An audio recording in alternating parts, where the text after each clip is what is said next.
The giant crystal building floated in space like a diamond among the stars. Station Omega was the biggest meeting place in the galaxy, where aliens from hundreds of different worlds came to settle their problems. Today was special. Today was the day of the greatest fighting contest in all of space. Dr. Emma Torres walked through the long metal hallways of the station. Her footsteps echoed off the walls as she carried a small glass box in her hands. Inside the box was something that made every alien who saw it laugh until their sides hurt. While other worlds had sent their strongest warriors, their biggest monsters, their most deadly fighters, Earth had sent a spider. Not just any spider, but a tiny jumping spider that could sit on a human fingernail with room to spare. The spider was smaller than most aliens' eyes. It was so small that the station's cameras had trouble seeing it. Without special tools to make things look bigger, Emma reached the preparation room where all the fighters waited before the big contest.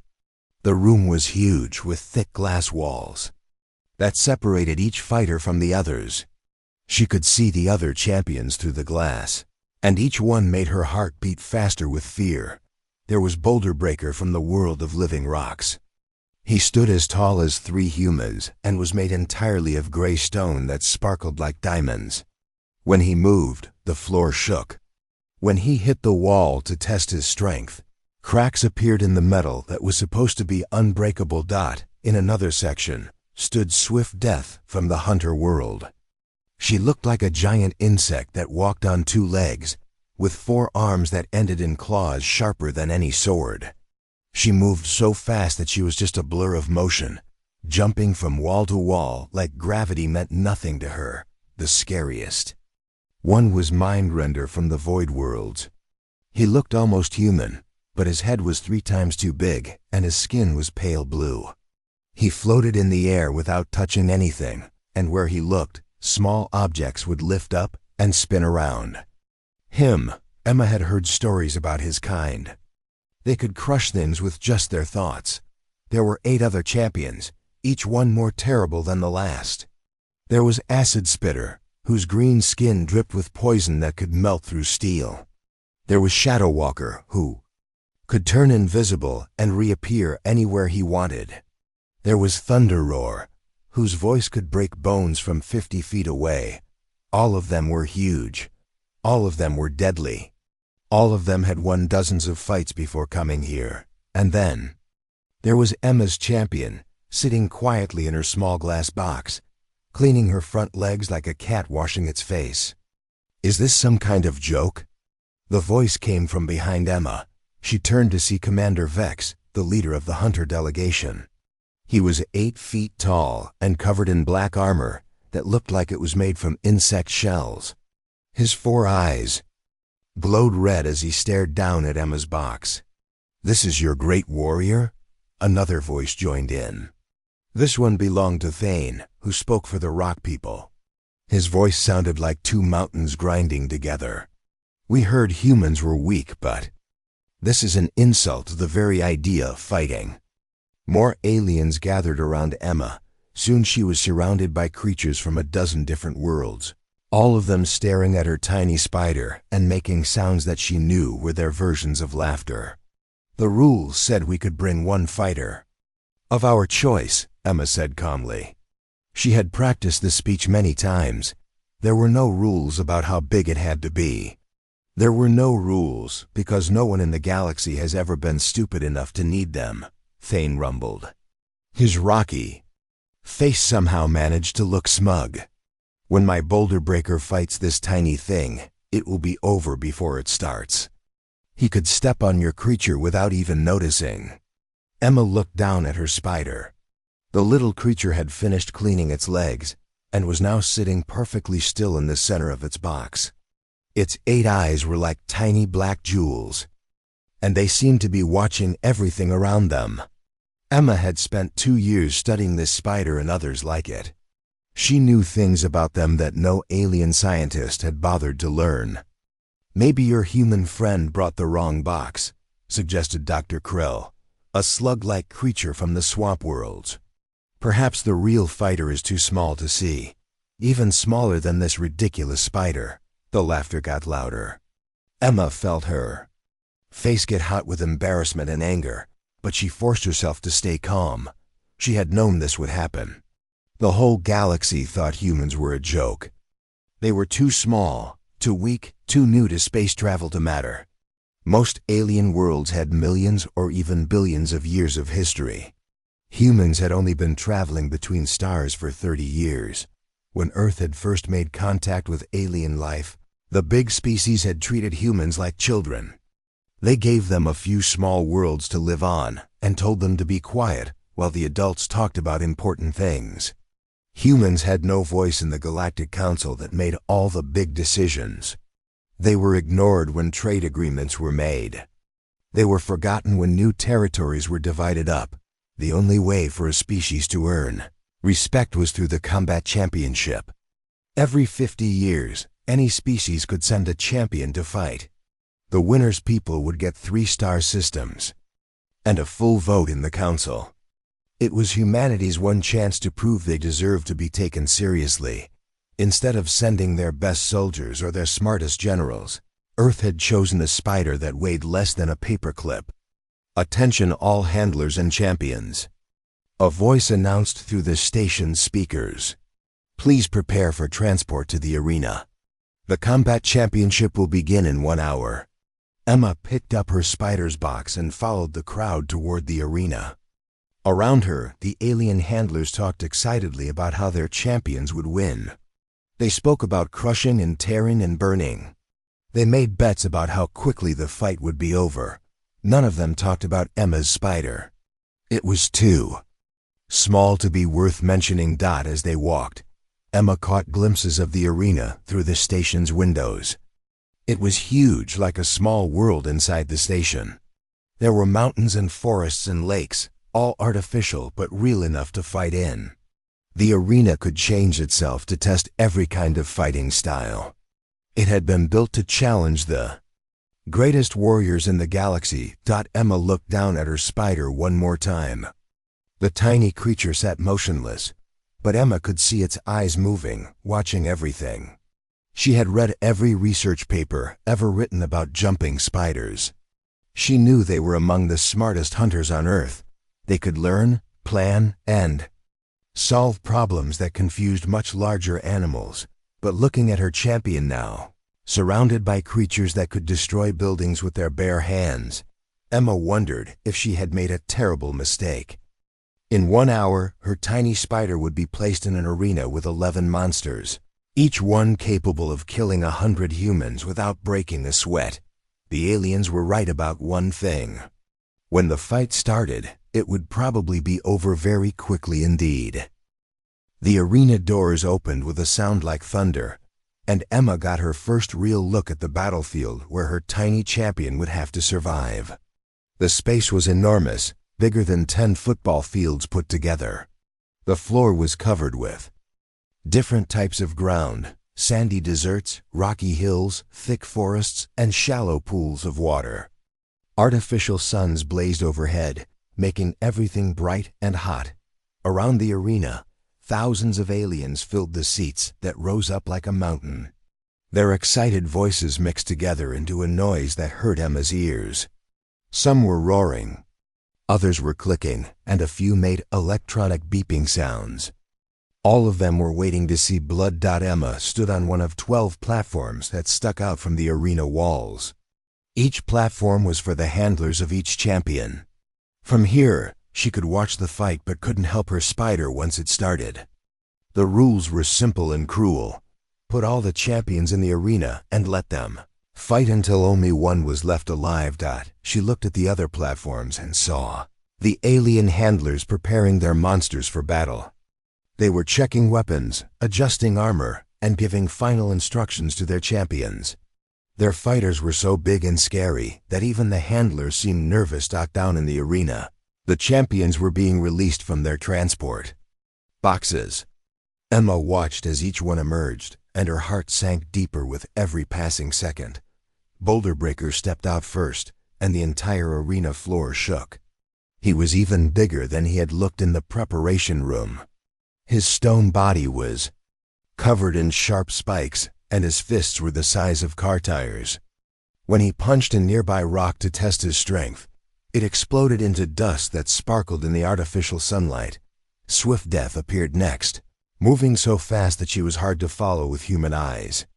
She had 4 arms and 4 legs, all ending in claws that gleamed like polished silver. She jumped from rock to rock, testing her speed and agility. Each jump carried her 30 feet through the air, and she landed without making a sound. Mindrender floated down from his platform without touching the ground. His oversized head pulsed with a blue light, and wherever he looked, small rocks and plants lifted into the air and began spinning around him. Emma could feel the psychic energy from her platform, making her teeth ache and her vision blur at the edges. One by one, the other champions took their positions in the arena. Acid Spitter, whose green skin bubbled with poison. Shadow Walker, who kept disappearing and reappearing in different spots. Thunder Roar, whose practice roars made the arena walls vibrate. Fire Breath, who could melt steel with his flames. Ice Shard, who could freeze water solid just by looking at it. Each champion claimed a section of the arena as their territory. They spread out, staying away from each other for now, but Emma could see them watching and planning. They were smart, enough to know that the real fight would come when there were fewer of them left. Then it was time for Emma's champion. She opened the small glass box, and her spider stepped out onto the arena floor. The cameras had to switch to their highest magnification just to show the tiny creature on the big screens around the arena. When the crowd saw what humanity had brought to fight, the laughter was so loud that it drowned out everything else. Ladies and gentlemen of the galaxy, the announcer's voice boomed through the arena. Presenting the human champion. A spider measuring 0.6 inches in length and weighing 0.001 pounds. The laughter got even louder. Some aliens were pointing at the screens and slapping each other with their tentacles or claws. Emma heard someone shout, "Where is it? I can't even see it." More laughter followed. Emma looked down at her spider and whispered, "It's okay, Alice. Show them what Earth is really about." She had named the spider Alice after a story about a girl who fell down a rabbit hole into a strange world full of dangerous creatures. It seemed fitting. Alice stood perfectly still for a moment, her 8 eyes looking around the arena. She was so small that none of the other champions had even noticed her yet. They were all focused on the big threats, sizing up opponents who could actually hurt them, but Alice wasn't standing still because she was scared. Emma knew better. Alice was doing what jumping spiders do best. She was studying everything around her, learning about her environment, and making plans. The spider began to move, but not in the way the aliens expected. She didn't run toward the center of the arena like some of the other champions. She didn't try to find a place to hide. Instead, she headed straight for the forest area at the edge of the arena. Her movement was unlike anything the aliens had ever seen. She didn't walk or run like other creatures. Instead, she moved in a series of jumps, each one carrying her several times her own body length in any direction she wanted to go. She could jump forward, backward, sideways, or straight up, changing direction in midair in ways that seemed to break the laws of physics. When Alice reached the first tree, she didn't climb it slowly like an ordinary spider. She simply jumped straight up the trunk in a zigzag pattern, covering the entire 30-foot height in less than 10 seconds. The cameras followed her, and the crowd's laughter began to die down as they realized they were seeing something unusual. "How is something so small moving like that?" asked Dr. Krell, the slug-like scientist who was serving as one of the neutral judges. "The physics don't make sense. Something that small shouldn't be able to generate enough force to jump like that." Emma smiled for the first time since entering the arena. Jumping spiders have the strongest muscles for their size of any creature on Earth. Alice can jump over 40 times her own body length. For a human, that would be like jumping over 200 feet. The other handlers were starting to pay attention. Now, Commander Vex leaned forward on his platform, his red eyes tracking Alice's movements. But what is it doing? Why isn't it hiding or running away? Emma watched as Alice reached the top of the tree and positioned herself on a branch that gave her a perfect view of the entire arena. She's not hiding, she's hunting. Down in the arena, the first real fight was about to begin.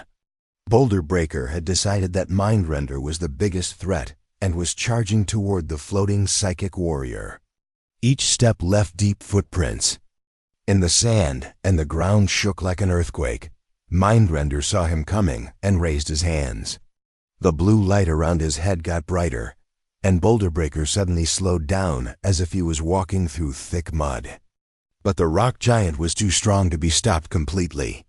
He kept pushing forward, his stone fists swinging toward the psychic's floating form dot. At the same time, Swift Death decided to attack Firebreath, her 4 claws flashing in the sunlight as she danced around his burning attacks. Ice Shard and Thunder Roar were circling each other in the desert area, each waiting for the other to make the first move. The arena erupted into chaos as the champions began their deadly dance. The crowd roared its approval as the first blood was spilled. Weapons clashed against armor, psychic energy crackled through the air, and the artificial suns reflected off scales and claws and fangs high above it all. Alice sat perfectly still on her branch, watching everything with her 8 black eyes. To the observers, she looked like she was waiting to die. The betting screens showed her chances of survival at 10,000 to 1 against, but Emma knew better. Alice wasn't waiting to die, she was waiting to live. And for a jumping spider, living meant hunting. The only question was which of the giant monsters below would be her prey. The arena floor became a battlefield of blood and fury.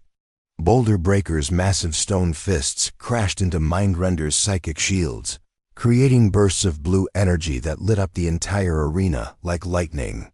Swift Death danced around Firebreath, her silver claws cutting deep lines in his red scales while avoiding the streams of flame that turned sand into glass wherever they touched.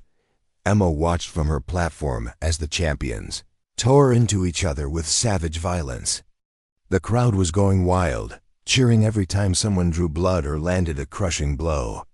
Alien voices roared approval when Thunder Roar's sonic attack shattered Ice Shard's frozen armor, sending sharp pieces flying in all directions. But Emma's eyes kept going back to Alice, sitting motionless on her tree branch 40 feet above the chaos. The tiny spider hadn't moved for 20 minutes, and the cameras barely bothered to show her anymore. The crowd had completely forgotten about humanity's pathetic champion. Emma hadn't forgotten, though. She was watching the readings from Alice's Bayo monitors, the tiny sensors that tracked the spider's vital signs. Heart rate was steady. Stress levels were actually going down, not up.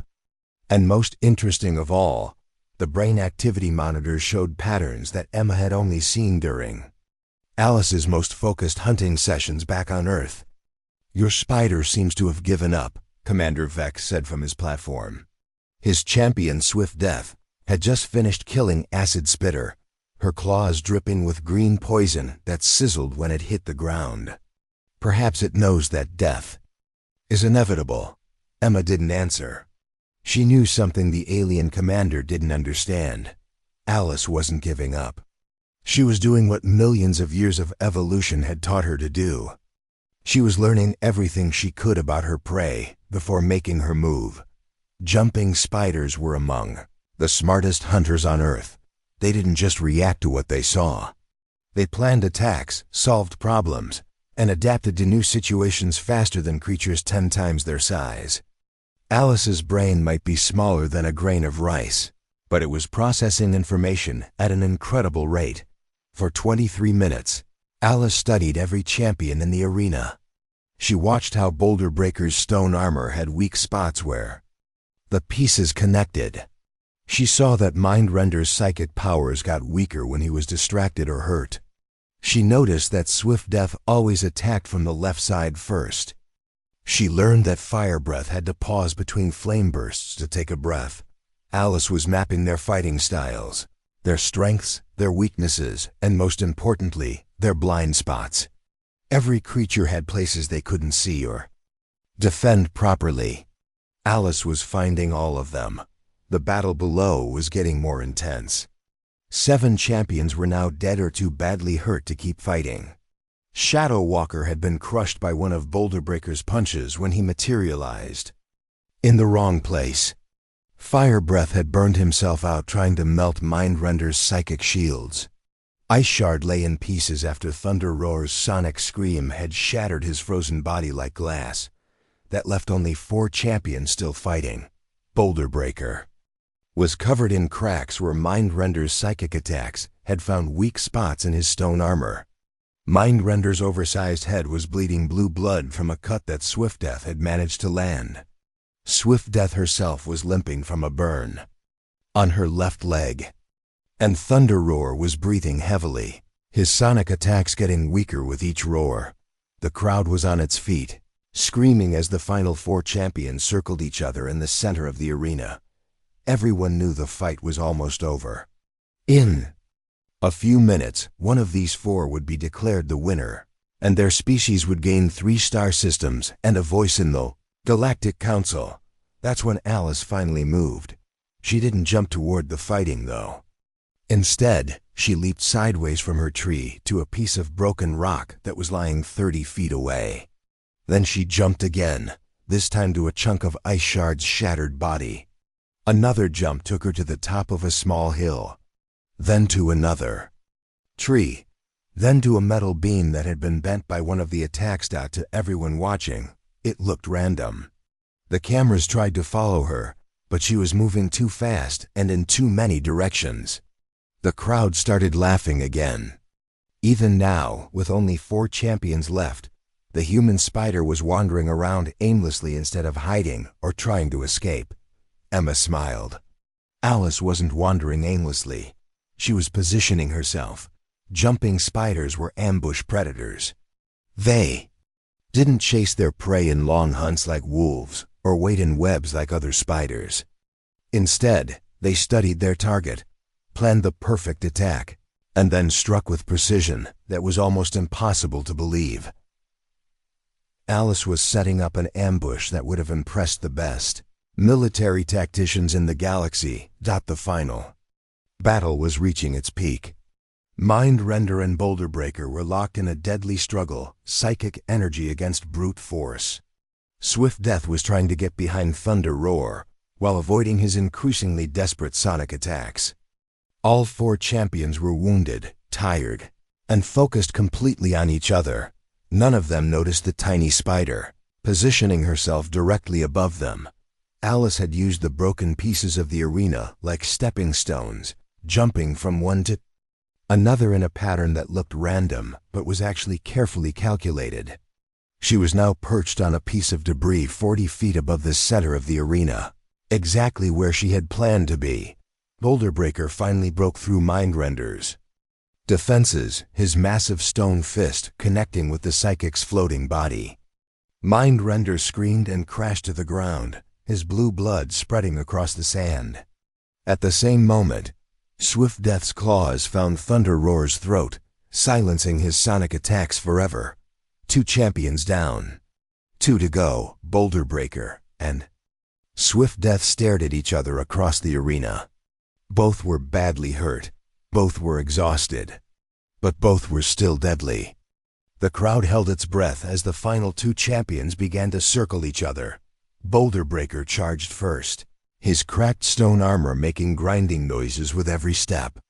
Swift Death waited until the last second, then leaped aside and slashed at his back with all 4 claws.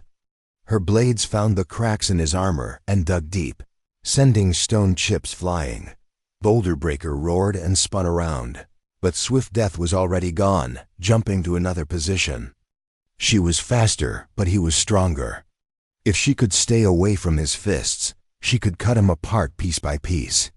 If he caught her even once, she would be finished. They fought like this for 5 minutes.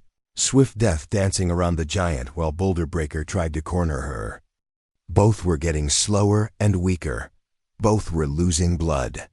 The crowd was screaming so loud that the arena walls were shaking. Then Swift Death made a mistake. She jumped too close to Boulder Breaker's left side, forgetting that his reach was longer than she thought.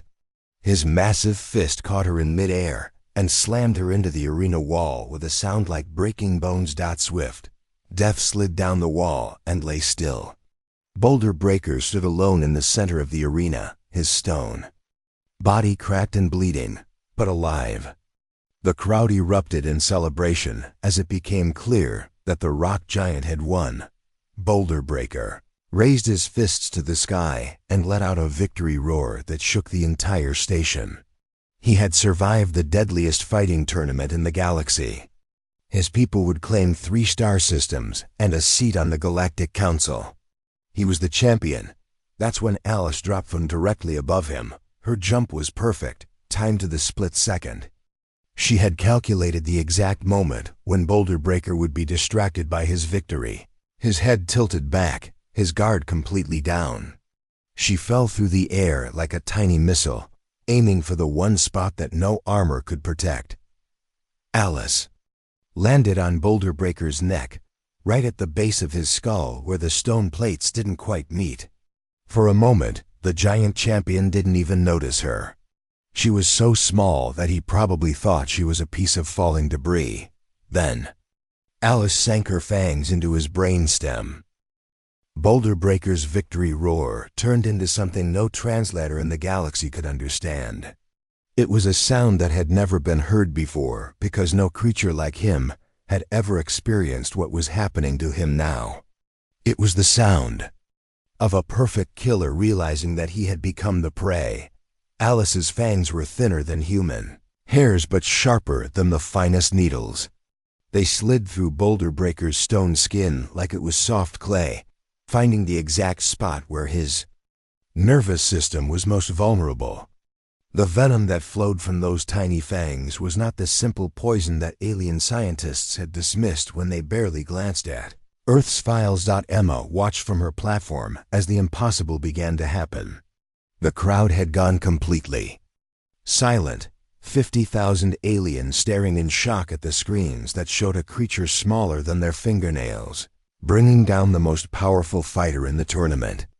"This cannot be happening," whispered Commander Vex, his 4 red eyes wide with disbelief. "The creature is too small. There is not enough venom in something that tiny to affect a being of Boulder Breaker's size." Emma finally spoke, her voice carrying clearly across the stunned arena. "You're thinking like engineers, not like biologists. Alice doesn't need enough venom to kill something that big. She just needs enough venom to start the process." Boulder Breaker staggered, his massive form swaying like a tree in a strong wind. He clawed at his neck with desperate hands, trying to reach the tiny creature that had somehow hurt him so badly. But Alice was already gone, having jumped clear. The moment she finished injecting her venom, she landed gracefully on a nearby rock, immediately beginning to clean her fangs with the same calm precision she had shown all day. "What is happening to him?" asked Dr. Krell, the slug-like judge. His voice was barely a whisper. Emma smiled grimly. "Alice's venom isn't designed to kill directly. It's designed to turn the victim's own body against itself. The toxins are attacking his nervous system, making his brain send wrong signals to his muscles. Watch his movements." Boulder Breaker's steps became jerky and uncontrolled. His arms swung wildly as his brain tried to make them move normally, but the signals got scrambled on the way to his muscles. He tried to walk forward but stumbled sideways. Instead, he tried to speak but only strange noises came out. "But there's more," Emma continued, watching as Boulder Breaker's stone armor began to crack in new places. "The venom also affects his body's ability to control its own defensive systems. Boulder Breaker's people can make their stone skin harder or softer depending on what they need. Right now, his body is getting confused signals about whether it's being attacked or not. The crowd watched in horrified fascination as Boulder Breaker's armor began to crumble. His stone skin, which had protected him from psychic blasts and razor claws, was now breaking apart because his own body couldn't tell the difference between making repairs and making defenses. "Impossible," muttered Thane, the representative of Boulder Breaker's people. "Our warriors have fought for thousands of years. We know every poison in the galaxy. Nothing can affect our stone skin like this." "That's because you've never met Earth venom before," Emma replied. "Alice's species evolved on a world where they had to hunt creatures much bigger than themselves. Her venom doesn't just kill. It finds the victim's strengths and turns them into weaknesses." Boulder Breaker fell to his knees, then onto his side. His massive body was shaking as his nervous system fired random signals to muscles that could no longer obey. His stone armor was falling off in chunks, leaving soft tissue exposed underneath. The greatest warrior of the rock people, who had never been defeated in battle, was being destroyed from the inside out by venom from a creature he could have stepped on without noticing. The arena was completely quiet except for the sound of Boulder Breaker's labored breathing. Even the announcers had nothing to say. This was something that had never happened before in the history of the combat championship. Alice sat on her rock, methodically cleaning her legs and checking her fangs. She seemed completely unbothered by the fact that she had just defeated the most feared fighter in 3-star systems. To her, this was just another successful hunt. How did it know where to strike? Dr. Krell asked, his voice full of scientific curiosity despite the horror of what they were watching. Emma looked down at Alice with something that might have been pride. "Jumping spiders have some of the most advanced visual systems on Earth. Alice can see things that your species haven't even discovered yet. She can detect tiny movements, see polarized light, and process information faster than most computers." She gestured toward the dying champion. Alice spent the entire battle studying Boulder Breaker's anatomy. She watched how he moved, how his armor connected where his joints were weakest. She learned everything about his body that she needed to know to kill him with one perfect strike. Boulder Breaker's breathing stopped. The massive stone warrior lay still, his cracked armor scattered around him like broken pottery. In the space of 10 minutes, he had gone from the most dangerous creature in the galaxy to a pile of stone and flesh, defeated by an opponent that most beings couldn't even see without help. The official announcement echoed through the stunned arena. Combat concluded. Remaining champion, humanity. Victory conditions satisfied according to Championship Protocol 7. The words hung in the air like a physical thing. Humanity had just won the combat championship, a species that most aliens considered barely worth noticing had just earned 3-star systems and a full vote in the Galactic Council. Commander Vex was the first to speak, his voice cracking with shock. "The rules. There must be some violation, some technicality. The rules state that the last champion standing wins," Emma said calmly. Alice is still standing. She looked around at the alien representatives on their platforms. Every one of them was staring at her tiny spider with expressions of fear, confusion, and something that might have been respect. "You all made the same mistake," Emma continued. "You thought that because humans are smaller than you, we must be weaker. You thought that because we haven't been in space as long as you, we must be less intelligent. You forgot something important about evolution." Alice finished cleaning her fangs and began exploring her new environment, jumping from rock to rock with the same calm efficiency she had shown all day. "The most dangerous predators aren't always the biggest ones," Emma said. "Sometimes they're the smartest ones. The ones that learn before they act. The ones that turn their enemies' strengths against them. The ones that know exactly when and where to strike for maximum effect." She picked up Alice's habitat box and began preparing to collect her champion. "You've spent thousands of years fighting each other with brute force and advanced weapons. You forgot that sometimes the best weapon is intelligence. Sometimes the best strategy is patience. And sometimes the smallest fighter wins because they're the only one who really understands what fighting means. The crowd was still silent, trying to process what they had just witnessed. Across the galaxy, the news was already spreading. Humanity, the species that everyone had dismissed as weak and primitive, had just proven that they deserved to be taken seriously, and it had all been accomplished by a spider that could sit on a fingertip with room to spare. 6 months had passed since the day that changed everything. The Galactic Council chambers looked the same as always, a huge circular room with seats designed for creatures of every shape and size imaginable.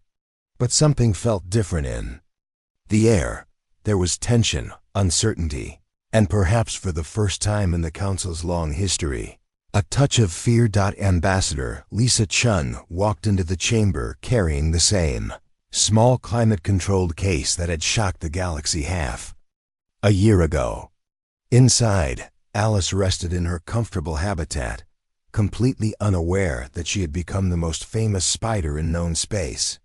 She spent her time hunting the fruit flies that were delivered to her quarters every day, living the quiet life of a successful predator. The news of humanity's victory had spread across the galaxy faster than light-speed communications could carry it.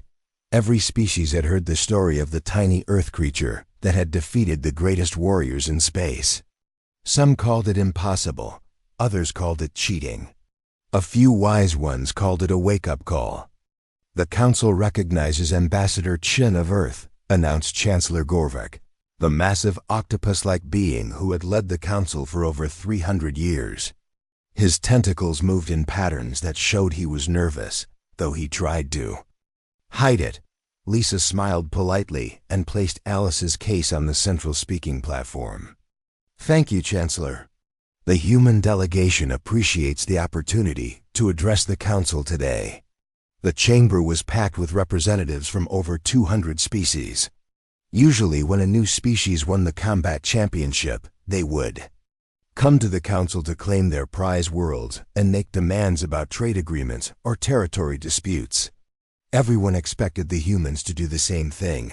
Instead, Lisa did something that no one had ever done before. "We're not here to talk about the 3 star systems we won," she said, her voice carrying clearly through the chamber's translation systems. "We're here to talk about something much more important. We want to propose a partnership." The chamber erupted in confused chatter. Tentacles waved, mandibles clicked, and electronic voices beeped rapidly as hundreds of aliens tried to understand what they had just heard. Commander Vex was the first to speak. "Partnership? What could humans possibly offer that the established powers of the galaxy need? You won a single combat with trickery and luck. That does not make you equals to species that have ruled space for millions of years." Lisa opened Alice's case and let the spider out onto the speaking platform. Alice immediately began exploring her new environment, her 8 eyes taking in everything around her. The cameras tracked her movements and projected them onto screens around the chamber. "What we offer is a different way of thinking," Lisa said. "For thousands of years, your species have competed for resources and territory by showing who is strongest. The biggest armies win. The most advanced weapons win. The largest fleets win. You've built a galaxy where might makes right." She gestured toward Alice, who had found an interesting texture on the platform and was investigating it with typical spider curiosity. "But Earth taught us something different. On our world, the most successful species aren't always the biggest or strongest. They're the ones that adapt. The ones that work together. The ones that find new solutions instead of using old force." Chancellor Gorvik's skin patterns shifted to colors that showed deep thought. "Explain what you mean, Ambassador." "Look around this chamber," Lisa said. "The Granite Lords are masters of engineering and construction. The Hunters have developed incredible precision manufacturing and mobility systems. The Void Worlds have pushed the boundaries of mental enhancement and long-range communication. The ocean worlds understand fluid dynamics and chemistry better than anyone. She paused, letting her words sink in. Every species here has solved certain problems of existence through millions of years of evolution. You've each become specialists in different areas, but you've been so busy fighting each other that you've never really worked together. Dr. Krell leaned forward in his observation pod. You suggest some form of technological cooperation. But what prevents the stronger species from simply taking what they want from the weaker ones, as has always been our way? Lisa's smile reminded several observers uncomfortably of Alice's patient stillness before her strike. Because you're all still thinking in terms of strong and weak, predator and prey. You're not seeing the bigger picture. She activated a holographic display that showed the galaxy's major trade routes, resource flows, and territorial boundaries. Alice didn't win the championship by being stronger than her opponents. She won by understanding connections, how each champion's strength could become a weakness, how the environment could be used as a weapon, how patience and planning could defeat brute force. The display changed to show potential cooperation, networks between species, shared research projects, and joint resource management. Humans offer something your galaxy has never had, a species that evolved not to dominate, but to cooperate. We're tool users and social builders. We specialize in making different groups work together toward common goals. Thane's rocky voice rumbled through the chamber. And what prevents humans from using these cooperation networks to eventually dominate the galaxy yourselves? Lisa laughed, a sound that seemed to puzzle many of the alien delegates. Representative Thane, have you been paying attention? We just showed you that we can defeat opponents 1,000 times our size using intelligence and planning. If we wanted to conquer the galaxy through force, would we be here talking about partnerships? She gestured toward Alice again. The spider had finished exploring the platform and was now sitting quietly, watching everything around her with those 8 black eyes. Besides, conquest was never the human way. We're builders, not destroyers. We make things better, not just bigger. And right now, your galaxy is facing problems that no single species can solve alone. The display showed new information, resource depletion charts, climate data from colony worlds, energy consumption projections as stars aged and died. Your current approach isn't working, Lisa continued. Fighting over resources instead of sharing them. Competing instead of cooperating. Using force instead of intelligence. These problems are too big for any one species to handle, no matter how strong they are.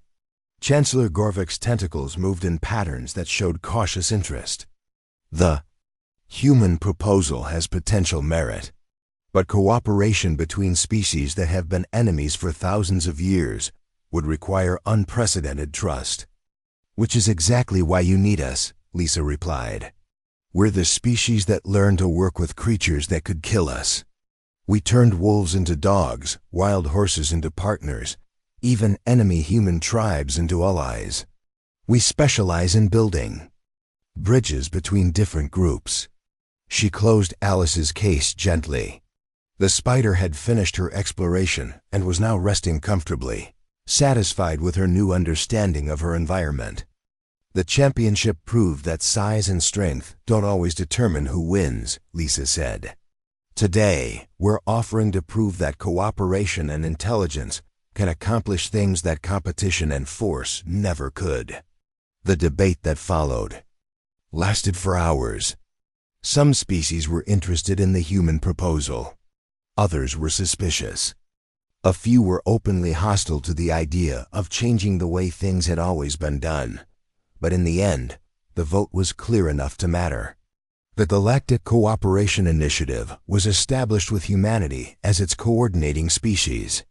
For the first time in galactic history, former enemies would work together on shared problems, combining their different strengths. instead of using them as weapons against each other. As the session ended and the various delegations filed out, Lisa remained behind with Alice. The spider sat in her habitat, alert and calm, ready for whatever came next. "Not bad for a day's work," Lisa said quietly to her unlikely partner. "Now let's see what we can build together." Outside the chamber, windows, the stars shone with new possibilities. Across the galaxy, species that had been fighting for millions of years were beginning to wonder what they might accomplish if they stopped trying to destroy each other and started working together.